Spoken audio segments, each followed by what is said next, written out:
When the movie begins, we meet Albert, a scientist working on a project to make animals smarter by modifying their behavior. However, Albert is struggling financially and shares with his wife that he's drowning in bills he can't pay off. One day, his son Jimmy brings home a puppy and begs his father to let him keep it. Jimmy is over the moon about the little dog and names it Charlie, but Albert says no, explaining that feeding and taking care of the dog would be too expensive. Jimmy promises to cut costs by sharing their food with Charlie and avoiding buying dog food, but Albert holds firm, saying maybe next year. Disappointed, Jimmy storms out of the house. Meanwhile, Albert's wife, Katie, is in the kitchen making an apple pie. While reading the recipe, the wind blows the cookbook open to a different page. Without noticing, Katie starts following the wrong recipe, which includes garlic and spices instead of sugar and cinnamon. When Albert tastes her pie, his face turns red from the strong flavour, but he smiles and says it's delicious to avoid hurting her feelings. Later, Albert mentions his financial troubles again, hinting that maybe they should save money by cutting back on Katie's shopping expenses. But Katie, determined to protect her spending habits, insists on saving elsewhere, like food.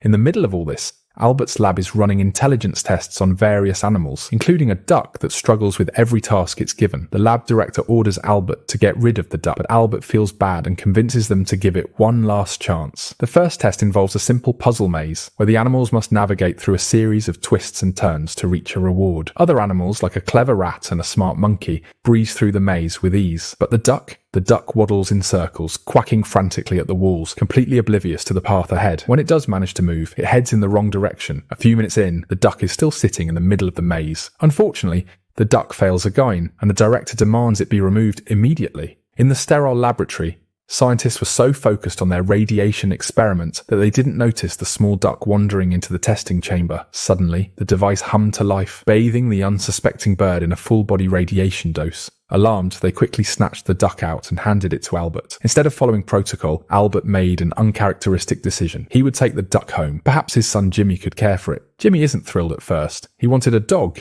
not a duck. But the duck, which Jimmy names Charlie, quickly wins him over with its funny antics. The two become inseparable, playing together in the garden. One afternoon, Jimmy's loud shouts filled the air as Charlie, the curious duck, wandered into Verley's perfect backyard. The duck, not knowing better, walked straight into Verley's swimming pool. Verley, their grumpy neighbour who worked at the Treasury Department, came outside looking very angry. Albert heard the noise and ran over to help, but as he reached for Charlie, he lost his balance and fell headfirst into the pool. Katie, who had been watching, saw Verley getting closer to Albert, so she quickly pushed him into Verley's pool to protect him. Katie, staying calm, helped Albert out of the pool, while Charlie waddled back to their yard safely. Verley, soaking wet and angry, watched them, his suspicion about his strange neighbours growing. Later, back home and still wet, they knew they had probably made Verley mad. Later that day, Katie notices the duck laid an unusual egg after being frightened. She picks it up, thinking they can save Mooney on eggs by eating Charlie's. Albert quickly stops her, explaining that the duck has been exposed to radiations and chemicals, so the egg might not be safe. He decides to bury it in the garden. While digging, Albert accidentally breaks the egg and discovers something shocking. The yolk is made of pure gold. Albert takes the gold to a lab and confirms it's 100% real. Realizing the potential, he keeps the discovery a secret, but shares it with his friend Fred, who immediately sees the opportunity for wealth. Albert decided to approach his boss with a careful question. He asked, "What do you think radiation from the organic compound chamber could do to certain materials?" He tried his best to hide his excitement about the possibility of gold. Unfortunately, his boss didn't provide any useful answers. Determined to dig deeper, Albert headed to the chemical analysis lab, where he discovered something shocking. The eggs the duck had laid were made of organic materials like garlic and apples, and the gold they produced was of the highest purity. Suddenly, Albert remembered the dessert Katie had made using garlic and apples, and it hit him. The duck had eaten the entire dessert. Realizing the mix might hold the secret, Albert rushed home with growing curiosity. On his way, he ran into his friend Fred and told him everything that had happened, from the radiation experiments to the duck's golden eggs, and the strange connection to Katie's recipe. When Albert got home, he was overjoyed about the duck, but his happiness didn't last long. If you're as shocked as Albert right now, hit that like button and don't forget to subscribe, and let's see what happens next. This is just the beginning. Katie told him she'd given Charlie to their neighbour, Tom, to settle an old debt. Shocked, Albert rushed to find an old invoice and tracked down Tom's farm. He went straight to Tom and offered him $5 to get the duck back. Tom's farm was filled with ducks that looked exactly like Charlie. They were all white and identical. Albert, Katie, and Jimmy searched the farm frantically, trying to find Charlie. Albert even barked like a dog, hoping to scare Charlie into laying an egg, but it didn't work. After searching everywhere without luck, they left the farm feeling defeated.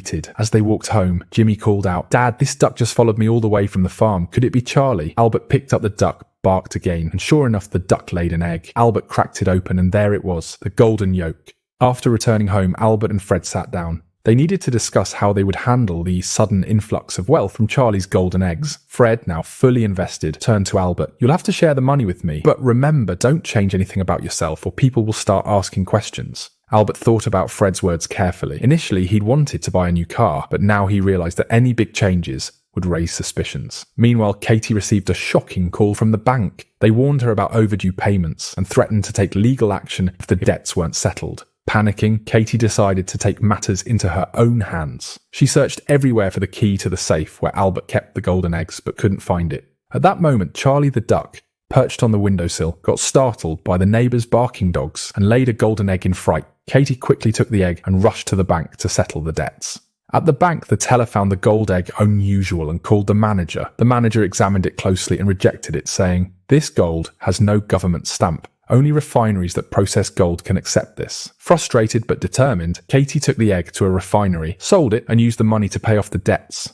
With the leftover cash, she bought groceries and necessities before heading back home. When Albert found out, he was furious. "You shouldn't have done this. People will start questioning where the gold is coming from." Katie stood her ground. "I had no choice. We were about to be in serious trouble." Albert calmed down, realizing she had saved them from a bigger mess. Just then, Fred walked in, looking sharp in a brand new suit. Albert couldn't help but call him out. "Didn't you just say not to flaunt the money? What's this all about?" Fred shrugged and said, "I told you, too much money will mess with our heads, and if anyone finds out about Charlie, they'll take her away." Fred suggested a plan. They would sell the eggs to different refineries in small quantities, spreading out the transactions to avoid suspicion. Katie began selling 2 or 3 eggs a day, but as the refineries noticed the sudden flow of gold, they reported it to the Ministry of Finance. Soon, the news of mysterious gold reached higher authorities, and even the White House got involved. Investigations began and Fred's suspicions grew. One day from his window, Fred saw Albert, Katie and Jimmy watching as Charlie laid another golden egg. At that crucial moment, Fred knew the truth and realized the authorities might be closing in. Jimmy was playing with the golden egg-laying duck outside the garage when their neighbor Verley approached with a gift. Verley tried to distract Jimmy to take the duck, but suddenly the duck got scared. It laid an egg, and Katie quickly took it away. Realizing Verley knew their secret, Katie called Albert in panic, and they knew they had to find a solution. Verley informed his colleagues, who rushed to their house to investigate. Jimmy, sensing danger, grabbed the duck, jumped out of the window, and escaped. A high-speed chase began through the streets. Cars were crashing as Jimmy fled. He switched vehicles several times until finally hitching a ride with his friends George and his unusual car. Meanwhile, Albert and Katie were left to search on foot. In the chaos, Albert tried to board a utility truck, but got stuck on a ladder, narrowly avoiding disaster. The chase continued until Jimmy and the duck found themselves trapped on the roof of a building when Jimmy attempted to cross a makeshift bridge. Albert arrived just in time. "Jimmy!" he shouted, rushing to save his son. In that crucial moment, Albert realized that Jimmy's safety was more important than the duck or its golden eggs. The ministry officials finally caught up with Albert, accusing him of illegal activities. At court, Albert spoke from his heart. "Yes, the duck laid golden eggs, but my family means more than any gold."